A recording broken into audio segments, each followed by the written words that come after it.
နာပါရှင် He and Travel ရဲ့ဒုတိယမြောက် episode ကနေကြိုဆိုလိုက်ပါတယ်။ကျွန်မနွေ့နွေ့ဤပါ။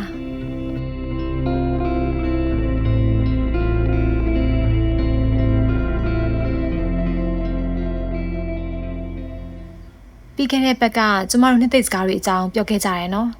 ။တခါတလေစကားလုံးတွေကမလုံလောက်တဲ့အခါကျမတို့ရဲ့စိတ်ဝိညာဉ်ကဘာလို့တောင်းဆိုတတ်ကြတယ်လဲသတိထားမိလားခုနောက်ပိုင်းကျမတို့ပတ်ဝန်းကျင်မှာခီးသွားတဲ့သူတွေအများများလာတယ်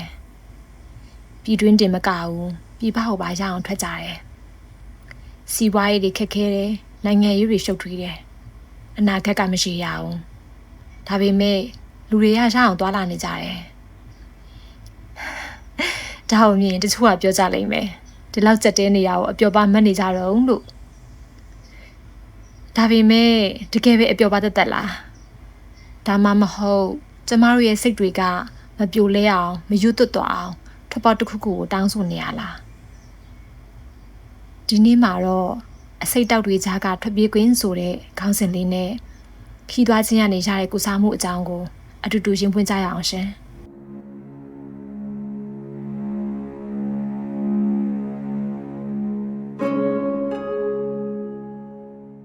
ကျမကတော့ထင်တယ်ခီးသွားခြင်းကတကယ်တော့အပျော်ပါတတ်တဲ့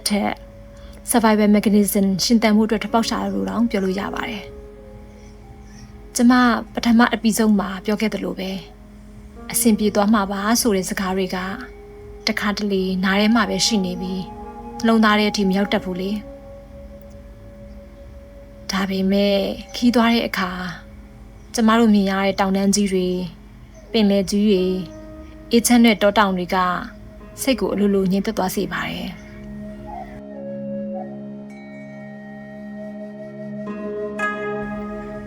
သူတို့ကစကားတော့တခုမှမပြောပါဘူး။ဒါပေမဲ့သူတို့ရဲ့တည်ရှိမှုကပဲကျမတို့စကားမဲ့နှစ်သိမ့်မှုတွေပေးနေရပါ။ကိုကိုမွန်းချက်စီရဲ့ပတ်ဝန်းကျင်ကနေခဏတာခွာလိုက်ခြင်းရလဲစိတ်တက်မပြိုလဲအောင်တားဆီးပေးတဲ့အားစိတ်တစ်ခွက်ဖြစ်လာပါတယ်။ကျမတို့ရဲ့စိတ်ကတကယ်တော့အရန်တနာဖို့ကောင်းပါတယ်အခက်ခဲတွေပြဿနာကြီးကြားမှာပဲပိတ်မိနေရင်နဲ့အဲ့ဒီပြဿနာကကဘာကြီးလောက်ကြီးနေတတ်ပါတယ်ဒါပေမဲ့တခြားတနေရာရောက်သွားတဲ့အခါအော်လောကကြီးကကြဲပြောပါသေးလားငါပြဿနာကအစိပ်ပိုင်းတစ်ခုသာပါလားဆိုတဲ့အသိစိတ်ကစိတ်ကိုပေါက်ပတ်သွားစေပါတယ်ကိုဗစ်ကာလအကျဉ်းချခဲ့ရတဲ့ခံစားချက်ခုကာလမရေရာမှုတွေကြောင့်ငါတို့မှဒီနေ့ပဲရှိတော့တယ်ဒီနေ့ကိုအကောင်းဆုံးရှင်သန်မယ်ဆိုတဲ့စိတ်နဲ့ခီးသွားလာကြတာပါဒါကငွေဖြုံးတာထက်ကိုယ့်ရဲ့စိတ်ဓာတ်ကိုအစိတ်တောက်တွေကြားကကာကွယ်ဖို့အတွက် recharge လုပ်တာပါဒါကြောင့် He and Travel ဆိုတဲ့ concept ကခီးသွားပြီးစိတ်ကိုကုစားပေးတာပါ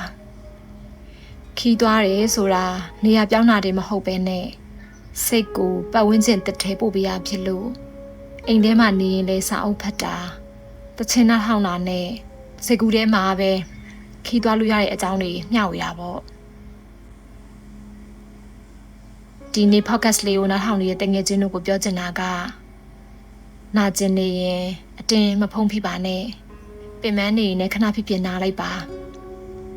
အရေးကြီးဆုံးကတော့ဘလို့အခြေအနေမျိုးမှာပဲဖြစ်ဖြစ်ကိုမစွန့်ပစ်လိုက်ပါနဲ့နော်ဒီနေ့အတွက်ကိုနည်းနည်းလေးပို့ပြီးတော့ဂရုတစိုက်နဲ့နားလည်မှုရှိရှိလေးလက်ခံပြီးနေကြည့်ကြရအောင်နော် He and Travel ကနေအားလုံးကိုအစဉ်မြဲအားပေးနေပါတယ်နားဆင်ပေးလို့ကျေးဇူးအများကြီးတင်ပါတယ်ရှင်နောက်တစ်ပတ်မှာပြန်ဆောင်ကြမယ်နော်စိတ်အေးချမ်းသာရှိကြပါစေ။